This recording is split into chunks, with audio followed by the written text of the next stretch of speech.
Todos nos hemos preguntado alguna vez, ¿qué es la estadística?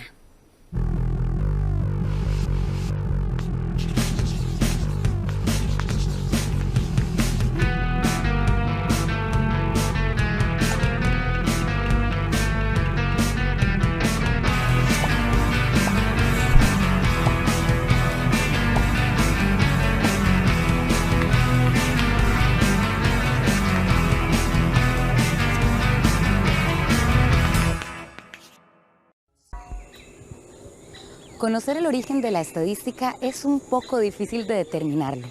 Algunos investigadores descubrieron que en la prehistoria nuestros ancestros grabaron petroglifos. ¿Y para qué? Para contar personas, el ganado y la cacería. A continuación vamos a realizar un repaso por los momentos históricos más relevantes de esta ciencia y vamos a demostrar cómo antiguas civilizaciones utilizaban la estadística como parte de sus vidas cotidianas.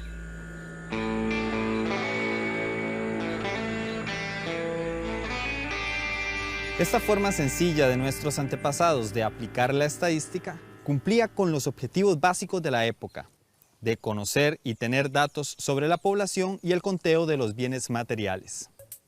Iniciamos este repaso con los babilonios, quienes usaban pequeñas tablillas de arcilla para recopilar datos sobre la producción agrícola y la mercancía vendida o cambiada mediante el trueque.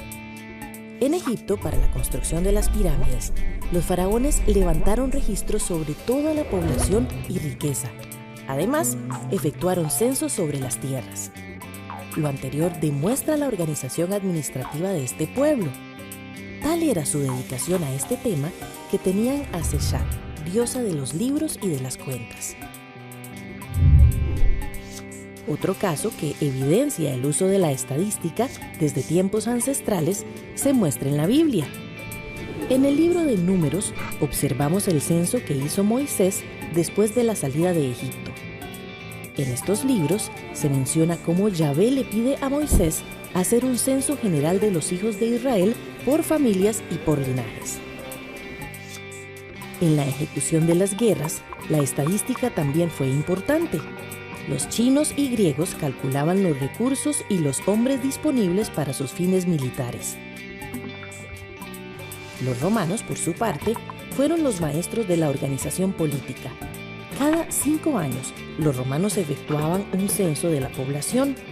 Sus funcionarios públicos tenían la obligación de anotar los nacimientos, las defunciones y los matrimonios.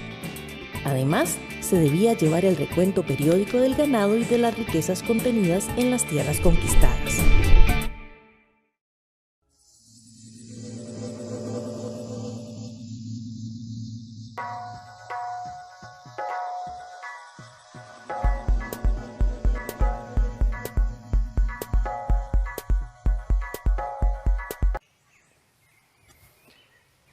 Ya para la Edad Media, el uso de la estadística había decaído. Sin embargo, a causa de las pestes que sufrieron algunas poblaciones, gobernantes y reyes de la época se vieron en la necesidad de hacer un conteo de la población por sexo, sobre nacimientos, matrimonios y fallecidos. Entre los siglos X y XVI aumentó la actividad estadística. Por ejemplo, en Inglaterra, Guillermo el Conquistador realizó el Gran Catastro Domesday Book, que fue el primer compendio estadístico. Años más tarde, también en Inglaterra y gracias al registro de defunciones que existía, se creó el primer documento formal para calcular las tablas de mortalidad. Además, en Alemania, Sebastian Muster efectuó el conteo de los recursos naturales, el comercio y la población para la organización política, el desarrollo de las instituciones sociales y medir el poderío militar.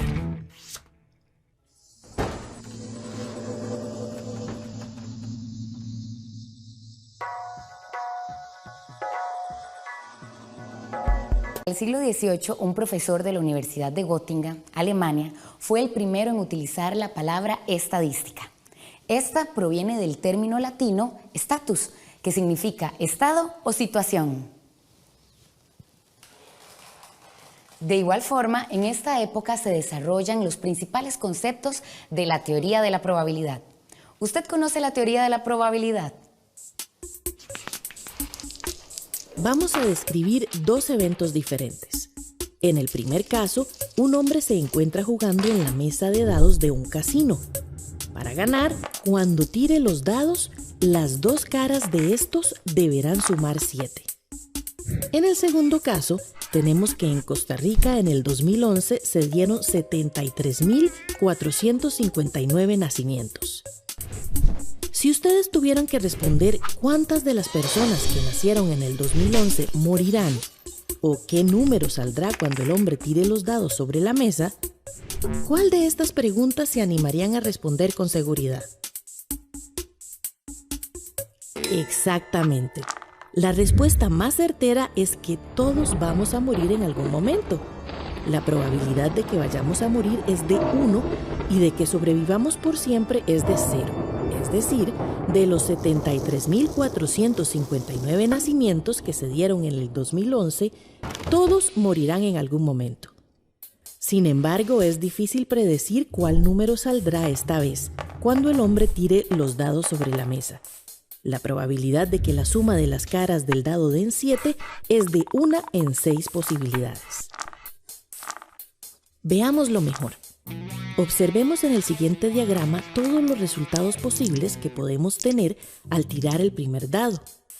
Posteriormente, de forma vertical, veremos todos los resultados posibles de tirar el segundo dado.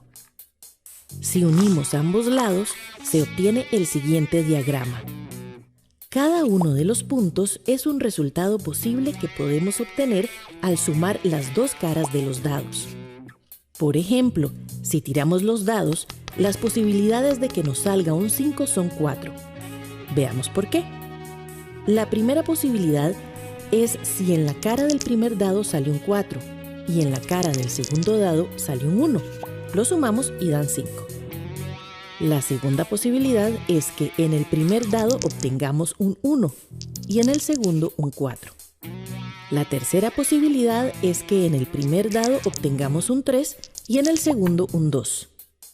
Y la última posibilidad es que en el primer dado obtengamos un 2 y en el segundo un 3.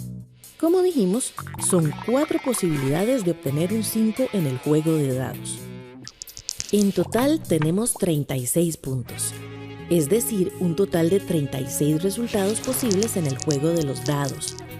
Estos resultados van desde una posibilidad de que salga el 2 en el juego por la suma de 1 más 1 en ambos dados, o una posibilidad de que salga el 12 al sumar 6 más 6.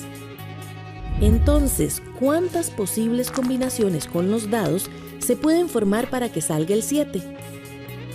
Serían 6 combinaciones. No obstante, las posibilidades de que salga el 7 siguen siendo bajas, pues de las 6 caras que tienen los dos dados, existen 30 posibles resultados diferentes al 7. Basados en estos ejemplos, podemos afirmar que la teoría de la probabilidad es una parte de la estadística que estudia los eventos aleatorios, pertenecientes o relativos al azar. En otras palabras, los eventos aleatorios son diferentes a los determinísticos, cuyos resultados son previsibles, es decir, que tenemos certeza de que ocurrirán, como la muerte.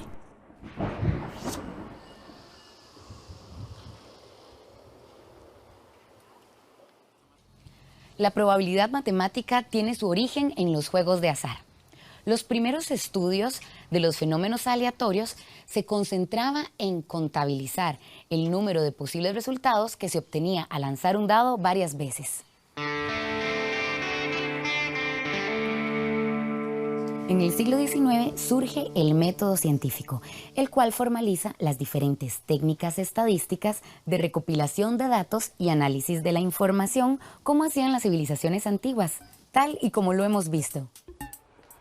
Este desarrollo científico ha puesto en evidencia una carrera por establecer límites precisos entre qué es conocimiento científico y qué no lo es. De esta carrera por establecer qué es científico o no, nacen dos grupos de las diferentes áreas del conocimiento. El primer grupo son las ciencias factuales o empíricas y el segundo las ciencias formales. Las ciencias fácticas se ocupan de estudiar las relaciones que tiene el ser humano con su entorno. Este es el caso de las ciencias sociales. Un ejemplo más concreto, la sociología. que es una ciencia social, estudia las relaciones entre los seres humanos para comprender y valorar el comportamiento de la población humana. Entonces, esta conexión entre el surgimiento del método científico y el desarrollo de las ciencias sociales ocurre cuando el investigador social se somete a un protocolo de investigación, utilizando las técnicas estadísticas desarrolladas para que su estudio sea sistemático y preciso, según la formalidad del método científico. Por otra parte, en el siglo XIX, también surgen conceptos como estadística inductiva y estadística deductiva. Galton y Pearson fueron los primeros en desarrollar estos conceptos, por eso los podemos considerar los padres de la estadística moderna. Veamos cuál es la diferencia entre una y otra. La estadística deductiva, también conocida como estadística descriptiva, se encarga de los métodos de recuento, organización y clasificación de los datos sobre una población en estudio. Por otro lado, tenemos la estadística inductiva o inferencial, la cual trata de deducir el comportamiento de una población con base en los resultados de una muestra, que se dan por procesos y metodologías basados en datos numéricos recopilados. Como hemos visto, hemos realizado un repaso histórico del nacimiento y de la utilización de la estadística en las civilizaciones antiguas, ubicadas en Europa y Asia. Para ello, pasamos por los diferentes momentos históricos hasta llegar al surgimiento de la estadística moderna, la cual utilizamos actualmente. Sin embargo, es importante rescatar algunos aspectos relevantes del uso de la estadística en los pueblos originarios de América. Cuando los españoles llegaron a América, descubrieron ciudades altamente desarrolladas con grandes conocimientos científicos y tecnológicos. Los pueblos originarios se destacaron por usar la matemática en la elaboración de los calendarios, cálculos astronómicos y obras ingenieriles. Además, los cálculos matemáticos sirvieron para la aplicación de censos que permitieron conocer el recuento de la población, sus bienes y distribuciones. En el caso de los incas y los bribris, la información estadística se archivaba en un sistema de cuerdas llamado quipu. Existen vestigios que a finales del siglo XIX, uno de los caciques de la cordillera de Talamanca le entregó un quipu al arqueólogo estadounidense William Gabb, donde le informaba sobre la población de la zona. Ese quipu era un quipu que describía cuántas mujeres, cuántos niños, cuántos varones había según el nudo que tuviese, porque las maneras de establecer la representación del mundo abstracto es a través de los tejidos. La matemática de los pueblos indígenas nació, se desarrolló y evolucionó ligado a los telares. Este enorme esfuerzo por plasmar en las telas complejísimos diseños permitió que se desarrollaran un conjunto de técnicas que dieron origen a los conocimientos matemáticos que luego serían aplicados en la astronomía, censos, cosechas y otros tipos de conocimientos.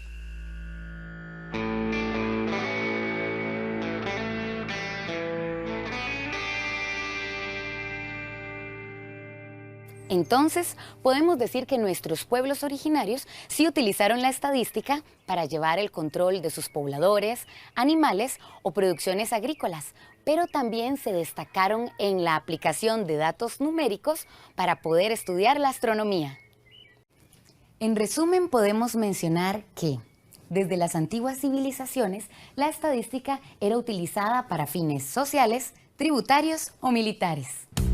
En el siglo XVII sucede el nacimiento de la matemática probabilística, la cual permite estudiar diferentes fenómenos que ocurren en forma aleatoria. En el siglo XIX surge el método científico como una manera de formalizar las diferentes técnicas estadísticas. El desarrollo y el crecimiento que han tenido las ciencias sociales en los últimos 30 años no se puede desligar de la estadística, ya que los investigadores han utilizado el método científico para cuantificar los diferentes fenómenos sociales y económicos de las poblaciones. Para finalizar, podemos decir que la estadística es la disciplina científica dedicada a la aplicación de métodos apropiados para recopilar, clasificar, presentar y analizar los datos obtenidos de la observación y la experimentación.